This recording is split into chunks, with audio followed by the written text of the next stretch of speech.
안녕하세요. 백두산 금융연구소의 백두산입니다. 10월 19일 토요일 아침 9시 59분입니다. 본 영상으로 월요일 아침 영상 대체하겠습니다. 월요일 아침엔 영상 녹화 쉬고 월요일 저녁에 뵙겠습니다. 어제 미국과 유럽 주식시장은 분위기가 좋았습니다. 근데 금융시장 전체로 보면은 분위기는 좀 혼조했습니다. 금융시장 전체라는 것은 주식시장, 외환시장, 채권시장, 원자재 이렇게 있을 거 아니에요. 전반적으로 보면은 혼조했다 이겁니다. 제 각각의 이유로 제 각각의 움직임을 보였습니다. 주식은 좋은 기업 실적 등의 이유로 상승, 달러는 조금 좀 약세, 채권은 강세, 원자재는 제각각. 하여튼 제 각각의 이유로 저렇게 좀 움직인 좀 혼조한 하루였습니다. 하여튼 근데 주식시장은 좋았다 이렇게 생각하시면 되겠고요. 주식시장은 어젯밤 분위기가 좋음으로 인해서 좀 경계를 살짝 늦춰도 되는 그런 상황이 됐습니다. 어젯밤에도 나름 기술적으로 좀 중요한 의미가 있는 날이었는데 어젯밤에 하락이 아니고 상승을 했으니까 그 하락은 아시다시피 그죠? 시세가 민감하잖아요. 조금만 조금만 이상하면은 그냥 다시 계속해서 상승을 이어나가고 그러지 않습니까? 하락이라는 게 어떤 하락으로 전환이 되려면 굉장히 까다로운 조건들을 잘 맞춰야 그제서야 하락이 막 전환이 되거나 그러죠. 그죠? 근데 어젯밤에 이렇게 조금 상승함으로 인해서 시장은 또다시 좀 많이 안정되는 듯한 그런 모습입니다. 어쨌든 근데 이 상승 탄력은 좀 많이 죽어 있는 건 맞고요.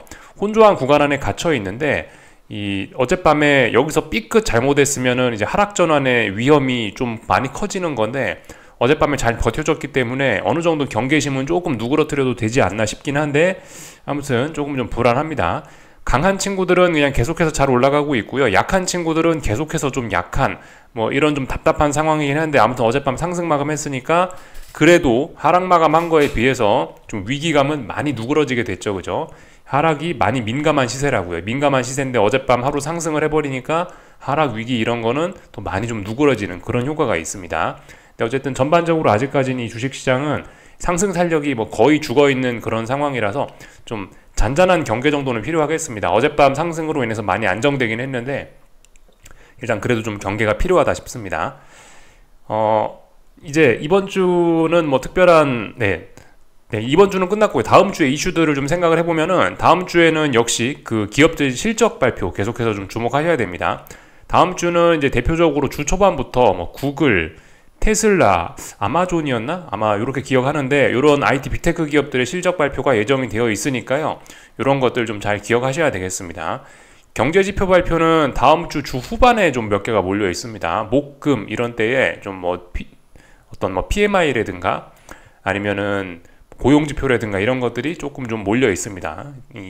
지금 경제지표보다는 사실 이제 다음 주는 빅테크 기업 실적이 조금 더 주목을 받지 않나, 빅테크 기업들이 좀 더 중요한 영향을 미칠 것 같아요. 요거 좀 이거를 기억하셔야 되겠습니다.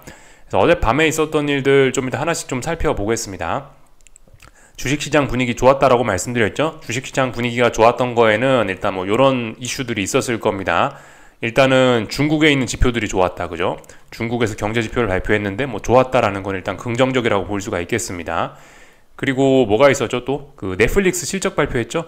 넷플릭스 실적 발표했는데 좋았다라는 게 일단 대놓고 좋은 소식이라고 볼 수 있겠고요. 지정학적 리스크가 줄어들었다. 이란의 이란과 이스라엘 그런 이슈 진행 중인 거 아시죠? 휴전 가능성이 있다. 그러면서 그런 것들이 좀 분위기를 좋게 작용했을 수 있습니다. 이런저런 호재. 또 그리고 금리나 기대감이 조금 높아진 것들이 있습니다. 그런 점들이 주식시장에 좀 호재로 일단 겉으로 봤을 때는 그렇게 작용을 했을 수가 있겠습니다. 겉으로 봤을 때는요. 근데 사실 조금 전에 말씀드렸던 중국의 어떤 좋은 지표나 아니면 말씀드렸었죠? 아니면 지정학적 리스크나 아니면은 이런 지금 이러한 이슈들은 아니면 금리나 기대감 이런 것들이 조금 더 높아졌다 이런 이슈들은 사실 근데 이 금융시장의 돈의 논리로 봤을 때는 이게 지금 주식시장의 진정으로 이런 이슈들이 도움이 되는지는 약간 의문이긴 합니다. 지정학적 리스크가 조금 좀 완화가 되면서 이제 국제유가가 좀 많이 떨어졌는데 국제유가가 떨어지다 보니까 채권이 올라갔단 말입니다. 채권이 오래간만에 상승을 했어요. 아시다시피 그죠? 요즘 채권과 주식은 반대로 움직입니다. 또 그리고 금리나 기대감이 올랐다는 것도 채권 시장에 좀 긍정적으로 작용을 했을 거예요. 이런 식으로 하면서 채권이 살아난 어젯밤에 채권이 좀 반등을 했는데 채권이 반등하는 건 사실 금융시장의 돈의 논리에서 보면은 좀 주식시장에 지금 별로 좋게 작용하지 않았을 수 있습니다. 또 그리고 이런 관점에서 지정학적 리스크가 올라가고 지정학적 리스크가 완화가 되면서 국제유가가 하락 마감했는데, 국제유가 하락은 명목적으로 주식시장에 좋은 요인이나 국제유가 하락은 사실 그죠? 어쩌면 경기가 둔화되고 있다는 걸 의미할 수도 있기 때문에, 혹은 국제유가 하락은 채권의 상승을 불러일으키기도 하기 때문에, 사실 금융시장의 돈의 논리에서 보면 유가 하락이 지금 주식시장에 별로 도움이 안 되는 것 같기도 합니다. 이런 식으로 좀 생각을 해보실 필요가 있겠고, 그 외환시장은 어땠냐면은 어제 중국에서 그죠? 좋은 지표가 나왔죠. 한동안 미국 경제만 좋다라는 인식 때문에 계속해서 달러 강세였는데, 어제는 드디어 야 중국도 좋다 이런 식으로 하니까 달러 약세가 다소 약화되는 그런 모습이 나타났습니다. 그래서 달러는 살짝 약세가 나타났는데 달러 강세 추세를 뒤집기는 좀 어려웠다. 하여튼 요런저런 이슈들이 지금 복합적으로 지금 영향을 미치는 그런 상황입니다. 그 와중에 일단 주식시장은 잘 올라가고 있다. 아직까지 채권시장은 계속해서 하락하고 있는데 어젯밤에 살짝 반등이 나타났을 뿐이다. 그리고 달러도 계속해서 강세인데 어젯밤에 살짝 하루 약세가 나타났을 뿐이다. 원자재는 제각각 혼조하다. 근데 국제유가는 계속해서 일단 아래쪽으로 가고 있다. 금은 계속해서 올라가고 있다. 뭐 이런 것들을 복합적으로 생각하시면 되겠습니다. 전반적인 금융시장 이야기를 한번 말로 쭉 풀어봤고요. 좀 전에 했던 이야기들 뭐 기사 보면서 조금 더 자세히 보충을 하자면 이런 내용들입니다. 넷플릭스 실적, 주식시장은 역시 어떤 회사 실적이 중요하죠. 좋은 실적에 뉴욕 증시는 뭐 최고 마감을 했다. 다우와 S&P가 잘 올라가고 있다. 그러니까 이거 뭐죠? 위기를 좀 극복하는 그런 모습입니다. 근데 다우하고 S&P는 원래 가장 강했던 친구들이고, 문제는 좀 약한 친구들이죠. 그죠? 반도체 이런 친구들이 약한 친구들인데, 약한 친구들은 이 넷플릭스 호실적이 별로 영향을 미치지 못했습니다. 하여튼 잘 나가는 친구들은 잘 나가고 있다. 이렇게 일단 보실 수가 있겠고요. 피치에서 이탈리아 신용등급을 긍정적으로 바꿨답니다. 이런 건 좋은 소식이겠네요. 그죠? 뭐 시장엔 별로 영향을 미치지 못했을 수 있으나 하여튼 그렇다. 넷플릭스 훈풍 속 ECB 빅컷 베팅. 그죠? ECB에서 좀 빅컷을 할 수 있다라는 그런 내용이 나오면서 채권 시장이 뭐 조금 올라가고 있다. 채권이 너무 급격하게 올라가는 건 주식에 안 좋을 수도 있다. 뭐 이런 생각들 좀 하셔야 되겠고요.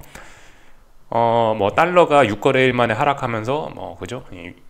이런 모습들 나오고 있고, 그래서 채권 시장이 좋았다고 해요. 유가가 급락하고 ECB가 빅컷 한다라고 하고, 또 그리고 참 어젯밤에 미국 경제 지표들이 조금 부진했습니다.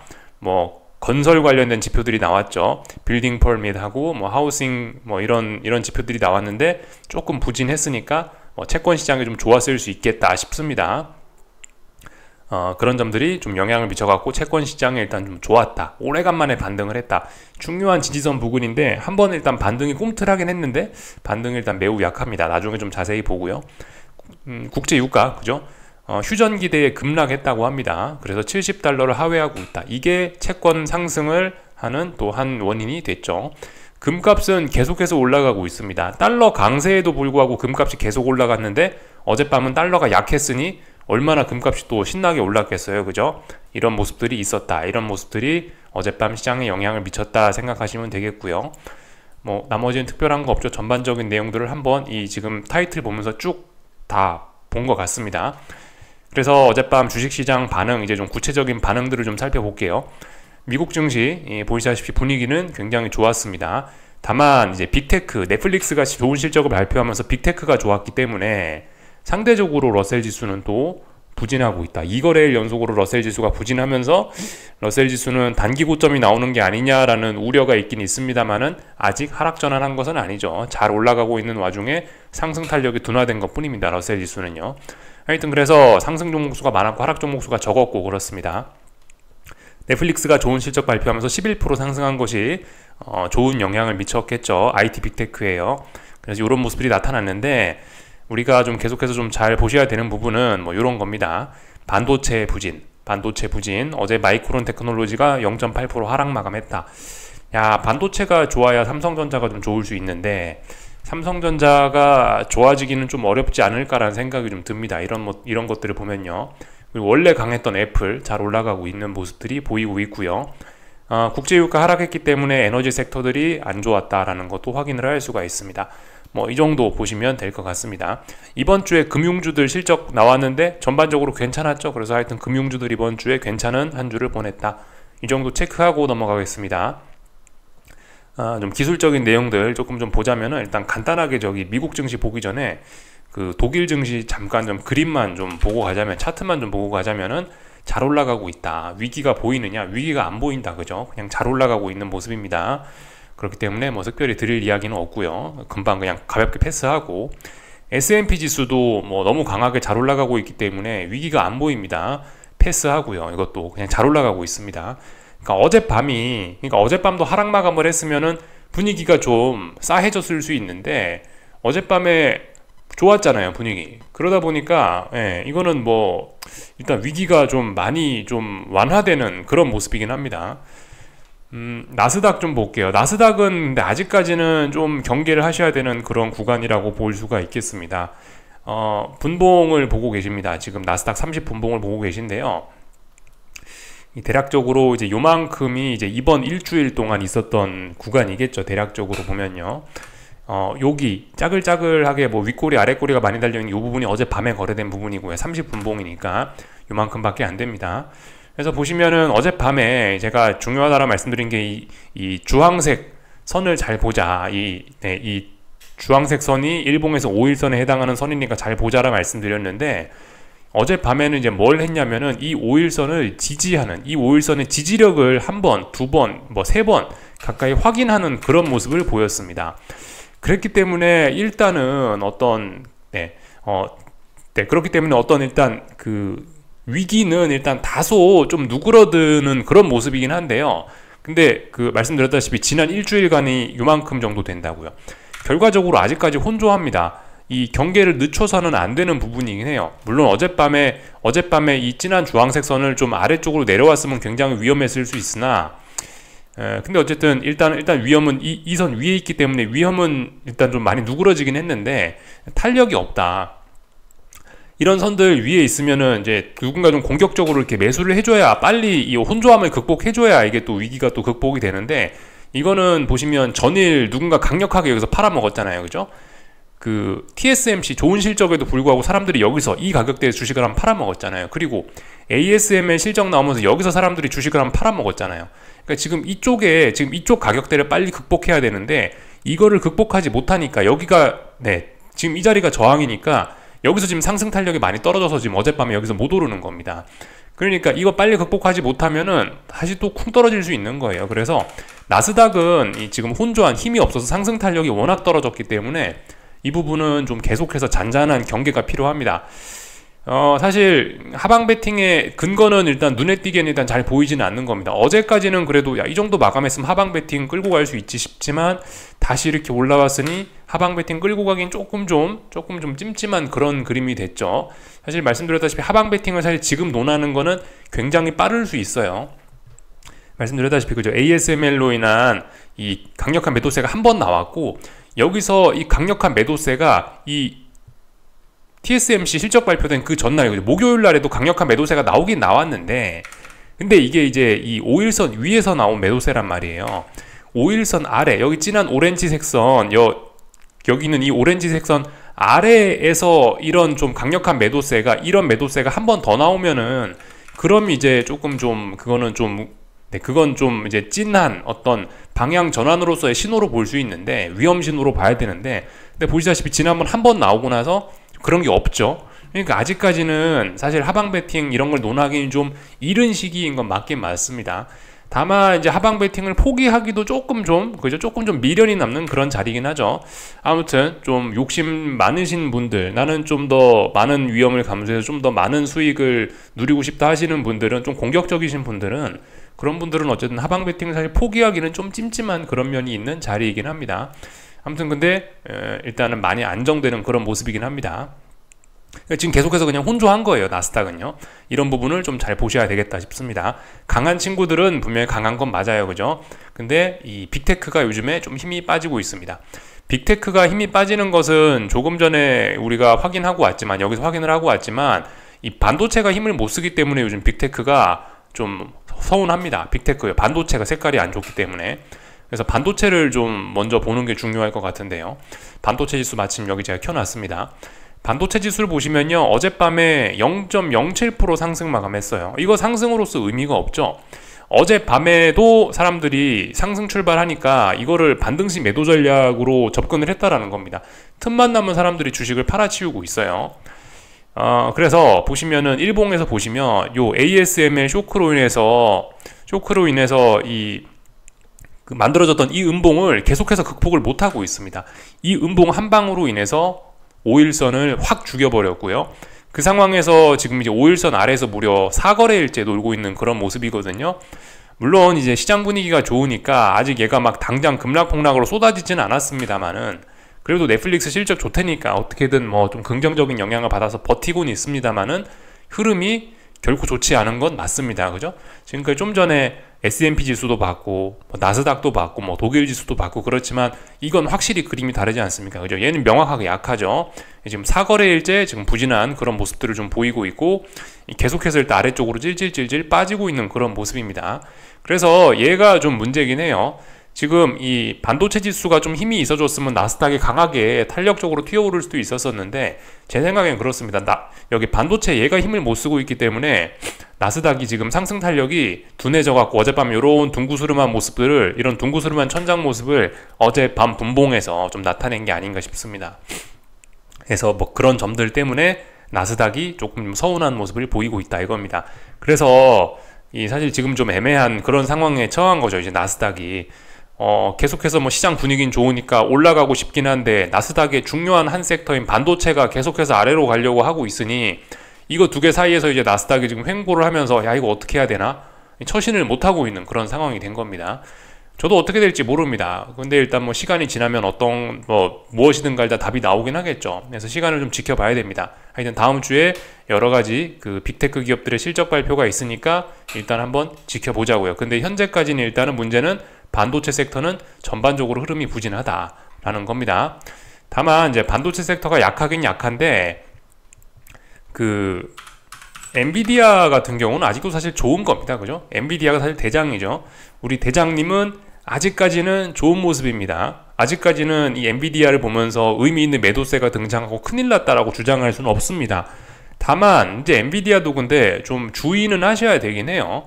지금 이제 엔비디아는 무엇을 하고 있냐면은, 여기가 이제 전고점이죠. 역사적 고점 자리에 저항이 있기 때문에 여기서 지금 주춤한 거예요. 상승이 주춤한 건데, 근데 마침 이게 역사적 고점이기도 하고, 역사적 고점이라 무거운 저항이기도 하고, 또 그리고 이 마침 보니까 아래에서 올라오는 이런 추세선이 있거든요. 이 추세선에 지금 이제 맞아서 좀 걸린 자리이기도 합니다. 그렇기 때문에 물론 아직은 괜찮을 수 있으나, 이게 지금 반도체 지수나 이런 흐름들이 쉽게 안심은 할 수 없는, 어쨌든 아직까지 좀 방향성을 알 수 없는 좀 그런 혼조한 구간이라고 볼 수가 있겠습니다. 하여튼 얘는 강하죠. 얘는 아직까지 강합니다. 반도체 지수는 근데 약하다. 왜 반도체 지수가 약하냐? 엔비디아 제외한 나머지, 엔비디아하고 TSMC 제외한 나머지 종목들이 좀 분위기가 좀 안 좋으니까 그런 거겠죠. 그죠? 그러니까 지금 상황이 조금 좀 혼조합니다. 참고로 TSMC 같은 경우는 어젯밤에 이제 하도 많이 올랐었기 때문에, 그 전날 13% 가까이 올랐었기 때문에 차익 실현 매물이 나오면서 살짝 하락 마감했다. 이런 점들이 반도체 지수에도 좀 악영향을 미쳤을 수 있겠죠. 차익 실현 매물 나온 게요. 하여튼 이런 흐름들이 나타나고 있다. 가볍게 좀 체크를 했고요. 애플은 매우 강합니다. 애플도 다만 이제 여기 이제 역사적 고점, 여기 저항이죠. 저항이 있기 때문에 상승 탄력이 좀 둔화가 되고 있다라는 거 체크하시면 되겠고, 시가총액이 그 다음으로 큰 마이크로소프트는 1, 2, 3등이 마이크로소프트, 애플, 엔비디아인데 순서는 제가 잘 모르겠습니다. 지금 누가 1등인지 제가 잘 모르겠네요. 하여튼간 누가 1등이건 간에 1, 2, 3등 종목들 다 보시면은 일단 1, 2, 3등 종목들은 마이크로소프트가 가장 약하긴 한데, 마이크로소프트도 지금 보시면 딱히 이렇게 하락하고 싶은 생각은 일단은 잘 없어 보입니다. 일단 그런 모습까지 확인을 했어요. 그래서 굉장히 지금 어떤 좀 나스닥은 정말 이거 한치 앞을 알 수가 없는 물음표의 구간으로 좀 들어왔습니다. 어쨌든 물음표의 구간 안에 들어오긴 했는데 하락 전환도 할 수 있긴 있는데, 어젯밤에 상승했으니까 나스닥은 일단 위기가 좀 극복이 되는 모습이긴 합니다. 이 정도 내용을 좀 보면 될 것 같습니다. 그리고 러셀 지수 간단하게 보자면요, 이게 하락 전환하는 그런 모습은 아닙니다. 그죠? 러셀 지수도 여기가 어떤 전고점 부근이기 때문에 차익 실현 매물이 좀 나오는 거지, 일단 주식 시장들은 지금 굉장히 다 좋습니다. 일봉에서 보시면은 이제 의미 있는 자리가 이 자리인데, 지금 이 정도 가격대가 어떤 전고점으로서의 의미가 있는 자리인데, 이 자리를 강하게 돌파한 척 했고, 지금 이 자리를 다시 붕괴시키지는 않는 선에서 조정을 보이고 있는 거죠. 러셀 지수는 좋다. 아직까지 이 정도면 하락 전환이라기보다는 일단 가벼운 조정으로 볼 수가 있겠습니다. 그래서 주식시장 분위기는 좋다, 뭐 그런 겁니다. 단 이제 뭐 채권 시장 같은 것을 보시면은, 채권 시장은 지금 좀 이제 나름 좀 중요한 어떤 지지선, 뭐 지지선까지는 아니고 좀 많이 빠지기도 했고, 단기적으로. 그래서 어떤 뭐 중요한 이평선들이 약간 지지선의 역할을 할 수가 있죠. 지금 그런 자리 부근에서 어젯밤에 일단 채권은 조금 상승을 하긴 했습니다. 근데 이게 의미 있는 그런 상승은 아닙니다. 아직까지는요. 그러니까 아직 채권은 이 바닥이 나왔다라고 하긴 좀 어렵습니다. 이거는 10년물 선물인데, 뭐 좀 전에 30년물보다는 조금 일봉 모습이 좀 나을 수 있어요. 확실히 30년물보다는 조금 더 얘가 좀 건전한 모습, 조금 더 강한 모습을 보이고 있긴 하나, 어쨌든 근데 공통적으로 뭐 10년물이건 30년물이건 이런 장기물 채권들은 아직까지 이게 바닥이 잘 확인이 됐다라고 하기가 좀 어렵습니다. 다만 이건 하락이 좀 둔화가 된 거죠. 조금 좀 더 자세히 좀 보자면요, 분봉으로 와서 좀 더 자세히 보자면은 30분봉인데, 대략적으로 이런 뭐 쌍바닥을 만들고 있는 과정일 수 있습니다. 그러나 지난번에 이 폭락들이 너무나 강해버렸기 때문에 이 바닥을 다진, 혹시나 바닥을 여기서 만든다 하더라도 좀 시간이 좀 걸릴 것 같긴 하고, 아무튼 어젯밤에 이제 살짝 반등할 수 있는 자리에서 좀 반등을 했습니다. 근데 일단 주식시장이 뭐 워낙 분위기가 좋기도 하고 이래저래 해가지고 일단 뭐 채권이 그렇게 별로 눈에 띄지는 못했으나, 하여튼 지금 채권 투자자분들 입장에서는 좀 중요한 자리이긴 합니다. 어떤 바닥이 나올 수도 있는 그런 그 매력적인 가격대이기도 하고요. 이런 자리에서 일단 하락은 둔화시켜 놨으니까 일단 한번 보자고요.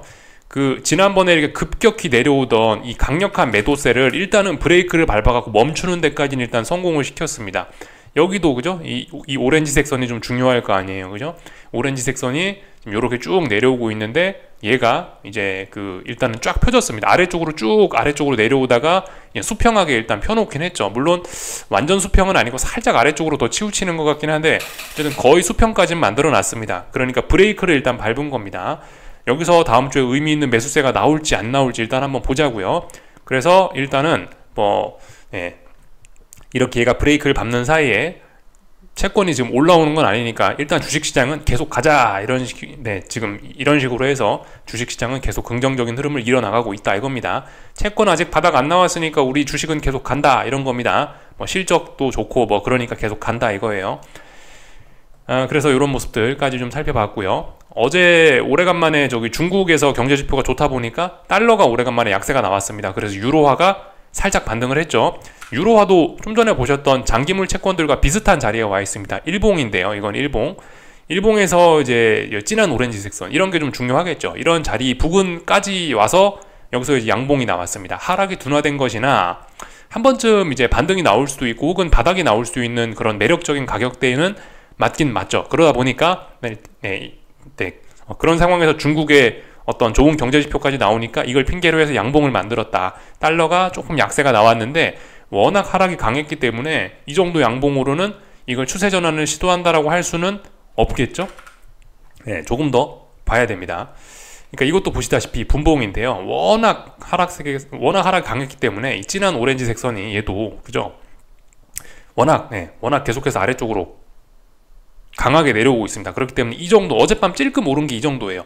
이 정도 오른 거로는 티도 안 나는 겁니다.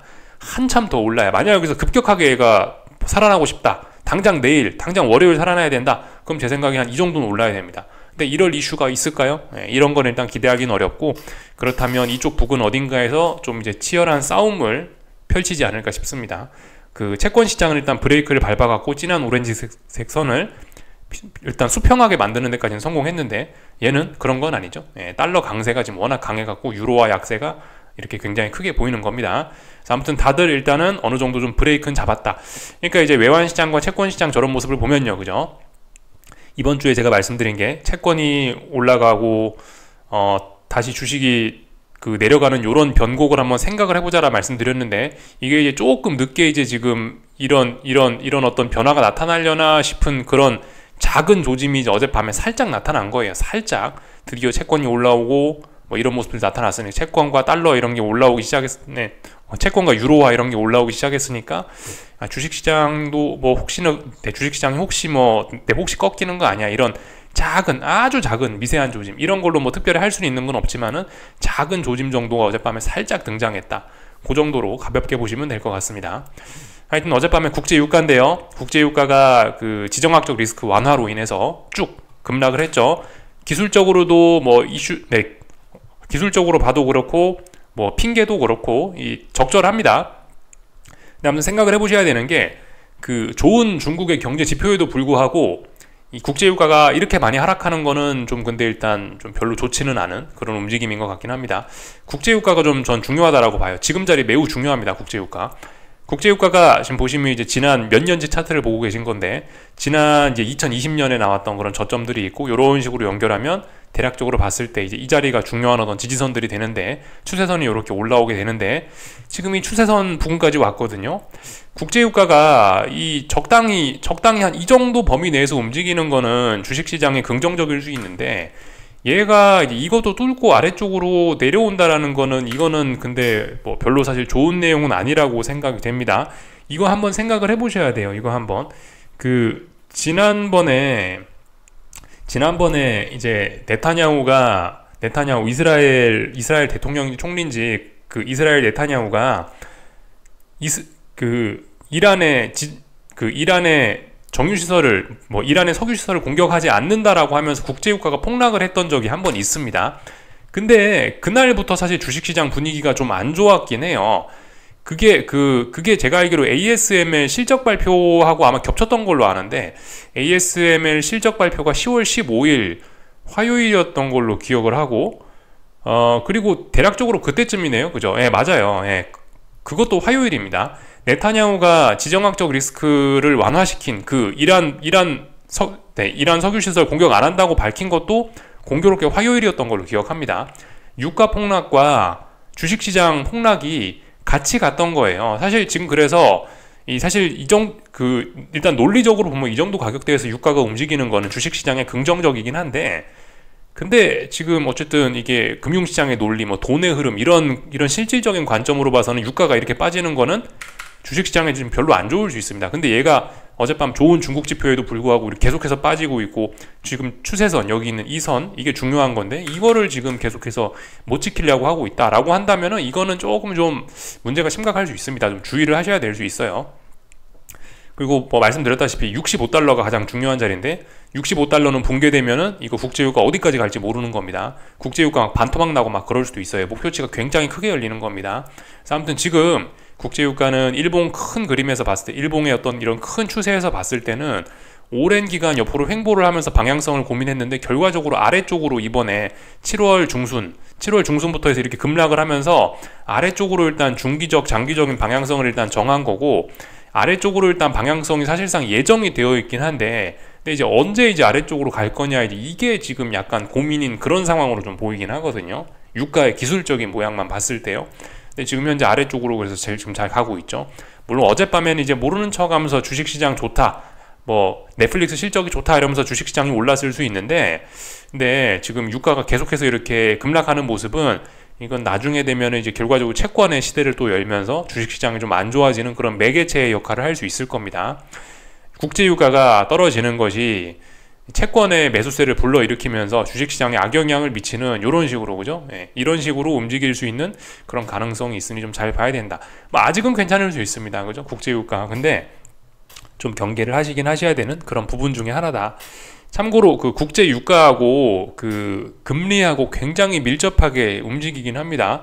나중에 차트 두 개 여러분들이 한번 겹쳐놓고 한번 보세요. 채권 차트하고 유가 차트하고 이렇게 두 개를 같은 시계열로 놓고 이 두 개를 겹쳐서 보시면은 채권 움직이는 거하고 주식 움직이는 거, 채권 움직이는 거하고 유가 움직이는 거하고 거의 비슷합니다.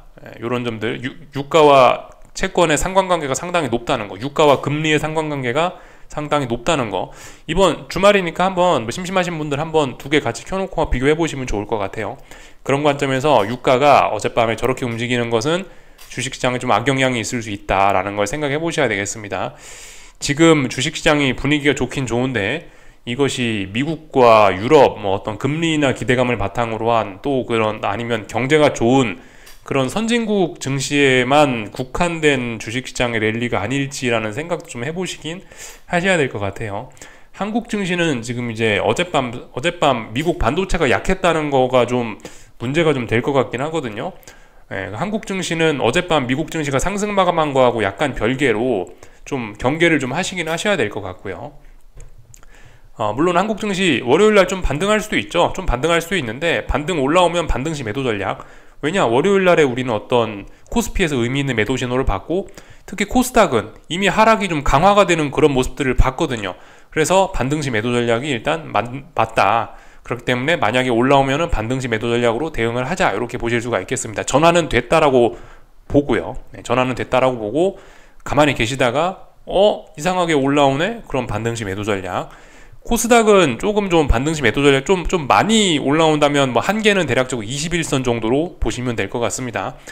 그 일봉에서 가만히 보시면 여기 있는 빨간색 선이 21선이죠. 이걸 분봉해서 좀 보셔야 될 것 같은데 30분봉 정도에서 이렇게 코스닥 지수를 보시면요, 이 보라색인지 핑크색인지 한 요게 21선에 해당합니다. 좀 뭐 많이 올라온다면 이 정도까지도 올 수 있을 거라 생각합니다. 그러나 이까지 올라온다 그러면 반등시 매도 전략. 하여튼 한계는 여기까지입니다. 이 이상으로 올라오면은 안 될 것 같아요.